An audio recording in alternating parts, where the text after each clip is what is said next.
Assalamu alaikum everyone. So in this video we will do two example of state space and then there will be some questions which you can do to practice. तो start करते हैं example number 2 से. तो ये system हमारे पास given है, दो masses हैं यहाँ पे, they are connected with a spring and a damper and we need to find the state space equation of this system. दोनों की जो डिस्प्लेसमेंट है वो गिवन है, m1 के लिए हमने y इस्तेमाल किया है, m2 के लिए हमने z इस्तेमाल किया है और u जो है वो इनपुट आपका है, इनपुट फोर्स. अच्छा, तो अब पहला काम ऑब्वियसली जो पहला स्टेप होता है उसमें you need to write the differential equation of the system which has been written here. तो जो पहली इक्वेशन है ये मास 1 के लिए, second equation is for mass 2. तो ये आपको आती है. This is the prereq to solve the state space. ये इक्वेशंस लिखनी वाइब्रेशन में सीखी हैं तो हम आप this is the prereq. Now ये आपको लिखनी आनी चाहिए. Second, you need to find how many states variable are required to determine the movement, position, velocity of the system whatever. ठीक है, तो कितने स्टेट्स चाहिए उसके लिए हमने एक फॉर्मूला निकाला था कि जितने इस सिस्टम के अंदर एनर्जी स्टोरेज के कंपोनेंट्स हैं उतने ही आपको स्टेट वेरिएबल्स चाहिए होंगे. तो यहाँ पे जो एनर्जी स्टोरेज के कंपोनेंट्स तीन है, दो मासेस जो कि काइनेटिक एनर्जी स्टोर करेंगे, एक स्प्रिंग जो कि पोटेंशियल एनर्जी स्टोर करेगा, डैम्पर कोई एनर्जी स्टोर नहीं करता तो वो उसके लिए हम कोई स्टेट वेरिएबल नहीं लाएंगे. तो हमें तीन स्टेट वेरिएबल्स की रिक्वायरमेंट है. अच्छा, अब एक सिंपल सा जो हमने स्टार्ट में किया था कि नॉर्मली हम डिस्प्लेसमेंट और वेलोसिटी को एज अ स्टेट वेरिएबल लेते हैं, तो यहाँ पे भी वैसे ही करेंगे हम. So we have two displacements here and obviously we will have two velocities. तो वाई डॉट और जेड डॉट जो है वो आपके पास दो वेलोसिटीज में, तो आपके पास चार ऑप्शन है, वाई डॉट, जेड डॉट. ठीक है, अब हमने आइडेंटिफाई करना है कि हमने तो तीन लेना है क्योंकि हमें तीन की रिक्वायरमेंट है, तो हम चार क्यों लें, हम आगे क्यों जाएं. जितनी रिक्वायरमेंट है उतने ही स्टेट वेरिएबल्स आप सिलेक्ट करेंगे. तो वेलोसिटी तो आप इंडिविजुअल लेना ज़्यादा बेहतर है, यानी कि वाई डॉट और जेड डॉट ये तो दो स्टेट वेरिएबल आपके हो गए.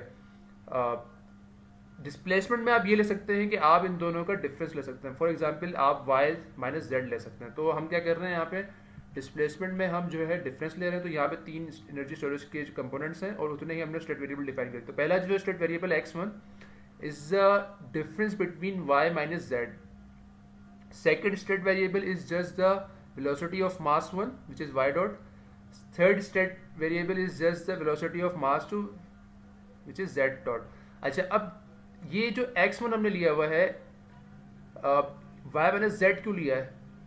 y minus z का मतलब ये है कि लेट सपोज डिफरेंस है. अगर आपको if you need to find the energy store in this spring, तो आपको जो है वो सिर्फ डिफरेंस चाहिए होगा y और z का. ठीक है, आपको जो है वो y और z का डिफरेंस चाहिए होगा, आपको अलग अलग y और z निकालने की ज़रूरत नहीं है. तो इसीलिए जो हम पहला स्टेट वेरिएबल ले रहे हैं वो जस्ट डिफरेंस है. तो डिफरेंस की ही रिक्वायरमेंट है आपको. तो आपको इंडिविजुअल y की वैल्यू और इंडिविजुअल z की वैल्यू नहीं चाहिए. अगर आपको दोनों का डिफरेंस भी पता होगा तो आप इस स्प्रिंग में जो एनर्जी स्टोर हुई भी वो निकाल सकते हैं. ठीक है, हाफ के x square minus y square जो भी आपके वो वेरिएबल्स हैं. तो ये तो आपके सिस्टम बन के आ गया. अच्छा, अब हमने जो स्टेट इक्वेशन निकालनी है वो पहली जो कुछ स्टार्ट की स्टेट इक्वेशन होती है वो यहाँ से आ सकती है. हमें तीन की रिक्वायरमेंट है, तो हमेशा याद रखें अगर तीन जितने स्टेट वेरिएबल्स हैं उतनी ही आपको इक्वेशन चाहिए. तो एक इक्वेशन तो यहाँ से ए से आ जाएगी, एक इक्वेशन बी से आ जाएगी, तीसरी इक्वेशन हमें यहाँ से निकालनी पड़ेगी कम्बिनेशन करके. अच्छा, तो अगर हम x1 को ही लें और y और z को रिप्लेस कर दें, ठीक है, तो हम ये लिख सकते हैं कि जो अगर इसको डिफ्रेंशिएट करते हैं पहली इक्वेशन को, तो x डॉट 1 हो जाएगा और यहाँ y डॉट और z डॉट हो जाएगा. तो y डॉट और z डॉट तो हमें पहले से पता है कि y dot is x2, z dot is x3. तो अगर हम पहली इक्वेशन को डिफ्रेंशिएट करते हैं और y डॉट और z डॉट को रिप्लेस करते हैं तो we will get this kind of equation. ठीक है ना, x dot 1 is equal to x2 minus x3. अच्छा, अब देखते हैं दोबारा कि हमारा जो स्टेट इक्वेशन होती है उसका लिखते किस तरीके से. तो वो ये तरीका लिखने का. अब आप अगर इन दोनों को कंपेयर करेंगे तो यू कैन सी कि ये दोनों इक्वेशंस एक ही तरीके की हैं. इनका जो लिखने का तरीका है वो एक ही है. तो for example on the left hand side we have a differential element of our state, यहाँ पे भी ऐसा ही है. And then on the right hand side we have x यानी कि जो हमारे स्टेट वेक्टर्स हैं वो, यानी कि x2 और x3, वी हैव ए मतलब कोई भी आपके पास कांस्टेंट है तो यहाँ पे ऑब्वियसली 1 और 1 है फिलहाल, और u हो ना हो डजेंट मैटर, मतलब u नहीं है तो इसका मतलब आपके पास नथिंग हेयर, यहाँ पे कुछ भी नहीं है। तो ये जो आपकी इक्वेशन बन के आई है, it's Indeed your first state equation. अब हमें जो दो स्टेट इक्वेशन मजीद निकालनी है वो यहाँ ए और बी से आएंगे, तो करेंगे क्या हम, फर्स्ट वी विल यूज ए, और ए में हम तमाम जो वाई हैं, बिकॉज वाई जो है वो हमारा स्टेट वेरिएबल नहीं है, हमें जो अपनी इक्वेशंस लिखनी है वो स्टेट वेरिएबल की टर्म्स में लिखनी है, तो हमें वाई और जेड को रिप्लेस करना पड़ेगा और उन सबको लिखना पड़ेगा x1 x2 x3 या उनकी वेलोसिटी, यानी कि x.1 x.2 x.3 भी हो सकता है और सिंपली x1 x2 x3 भी हो सकता है। तो हमें सारे y और z जो है रिप्लेस करना है, तो आप सिंपली कर सकते हैं क्योंकि जो y डबल डॉट होगा ऑब्वियसली वो आपका x2 डॉट हो जाएगा, तो यहाँ पे x2 डॉट हो जाएगा, जो y डॉट है वो आपका x2 सिंपली, जो z डॉट है वो आपका x3। तो you can easily convert this equation a into state equation, ठीक है। तो ये आपने इक्वेशन यहाँ पे कन्वर्ट कर दी है। अब हमें तो इस तरीके की इक्वेशन चाहिए, तो सिंपली आपको जो x.2 है उसको आपको लेफ्ट पे लिखना होगा, बाकी तमाम चीज़ें आप राइट पे ले जाएं। तो this equation is your state equation.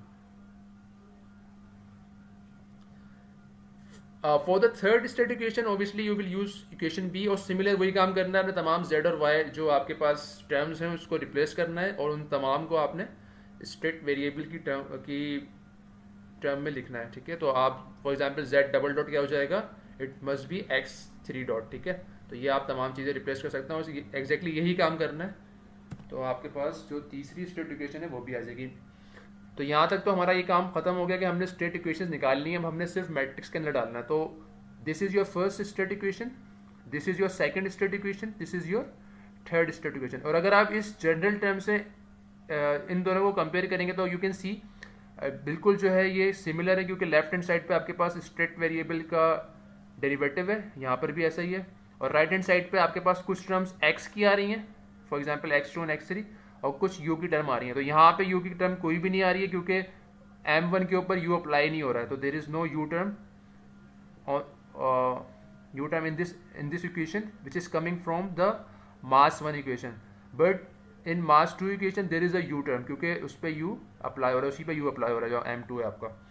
तो ये जो फिर टर्म है ये भी एग्जैक्टली आप कंपेयर कर सकते हैं इस जनरल इक्वेशन से, बिल्कुल सिमिलर है। तो that's why we are saying कि हमारे पास जो तीन इक्वेशन है स्टेट स्पेस की वो ये 1 2 और 3 आ चुकी हैं। अब हमने अगली जो स्लाइड में जाएंगे हम उस पर हम इन तीनों को लिखेंगे एक साथ। तो ये तीन इक्वेशन जो लिख दी गई हैं स्टेट इक्वेशन, अब now we need to write the matrix form of these three equations. तो ऑब्वियसली आप आराम से लिख सकते हैं क्योंकि आपको जो वेक्टर चाहिए, अगेन द जनरल टर्म को आप सामने रखिएगा, तो x डॉट जो है वो basically combination of these three vectors, तो ये आपके लेफ्ट पर आ गए। x is again a combination of three state vectors, again x2 x3 x1 x2 x3। u is the combination of your input, ठीक है, लेकिन यहाँ पे सिर्फ एक ही इनपुट है तो सिर्फ u ही रहेगा। अगर यहाँ पे 3-4 इनपुट होते तो यहाँ पे भी आपका वेक्टर बन के आता है u का। फॉर एग्जाम्पल अगर 2 इनपुट होते तो u1 u2 आता है यहाँ पे, और सिमिलरली जो आपका b है वो यहाँ से आ जाएगा। तो this is your b vector, ठीक है, this is your a vector. तो ये आपको भरना आता है मैट्रिक्स, ये हमने वाइब्रेशन में भी पढ़ा था। तो जो भी वेरिएबल आ रहा होगा, जो for example this variable is for x1, तो this will get multiplied with x1। तो यहाँ पे क्योंकि पहली इक्वेशन में x1 की कोई टर्म नहीं है तो इसलिए 0 आ गया। This will get multiplied with x2 and this will get multiplied with x3। तो यहाँ पे क्यों 1 आ रहा है, क्योंकि यहाँ पे x2 के साथ 1 है, और यहाँ पे -1 क्यों आ रहा है, क्योंकि x3 के साथ यहाँ पे -1 है। तो सिमिलरली आप आराम से ये तमाम जो इक्वेशन है वो स्टेट स्पेस की टर्म में जो है वो मैट्रिक्स में लिख सकते हैं। तो दिस इज योर रिजल्ट। हमें यहाँ पे आउटपुट इक्वेशन नहीं निकालनी है फिलहाल, उसमें सवाल में नहीं गिवन था, तो हम यहाँ तक ही सवाल को रखेंगे। अच्छा जी,